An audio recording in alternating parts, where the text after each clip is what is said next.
Il a déjà parcouru des centaines de kilomètres au volant de son camion. À l'image de toute la famille d'Olivier Van de Castell, détenu en Iran depuis bientôt 1 an, son beau-frère consacre toute son énergie à mobiliser la population pour qu'Olivier sorte enfin de prison. On a affrété un camion avec du matériel. Nous sommes reçus en accord toujours avec les autorités locales de police ou autres dans différentes communes, dans différentes associations sportives, culturelles. Nous nous rendons aussi même sur des marchés publics à la rencontre de nos sympathisants et de la population belge. Et c'est rajouté par la force des choses des rencontres dans les écoles. Comme ici au lycée provincial des sciences et des technologies à Soigny, où les élèves ont été touchés par son témoignage et la réalité terrible de cet emprisonnement arbitraire. Les lois, je suis sûre et certaine qu'elles défendraient tout ce qu'il est en train de vivre. Donc comment ça se fait que là, il est en train de vivre de la torture, clairement physique et mentale, dans un autre pays, et qu'on ne puisse même pas contourner tout ça? On n'a tellement pas d'emprise là-dessus et que ça pourrait arriver à tout le monde.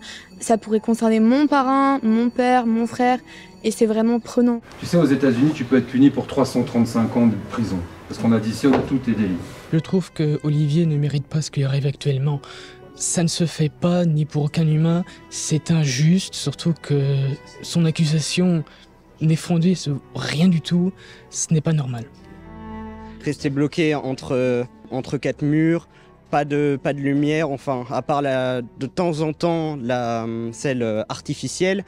Mais à part cela, il n'a plus de contact. On avait eu au début de l'affaire, quand nous on était tenus au secret, Sophie Wilmès, qui était en charge des affaires étrangères et qui a fait vraiment, tout à son honneur, un travail de fou. Lorsqu'il y a un témoignage, ça apporte toujours une dimension réelle et émotionnelle qui va susciter des réactions et des réactions à chaud. Et puis c'était important qu'on discute de ça et dans un endroit cadré où tout était possible de déconstruire les représentations qui étaient peut-être fausses parce qu'ils reçoivent énormément d'informations via les médias. Et là, c'était l'occasion, grâce à l'intervention de Joris, de recontextualiser tout ça. Avez-vous entendu parler de mon frère Olivier Van de Castell, humanitaire innocent, arrêté arbitrairement le 24 février à Téhéran?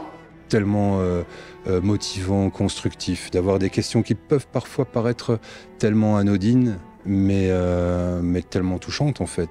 C'est quelque chose qui est très compliqué. Et le problème, c'est que c'est pas quelque chose qu'on peut régler en claquant des doigts et que dans les deux cas, qu'il soit libéré ou non, ça aura des incidences considérables.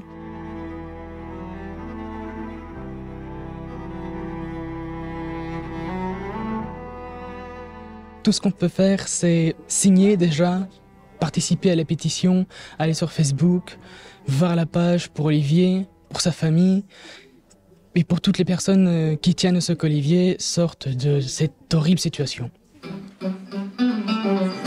Europe, Belgique, tournez, vous êtes ici.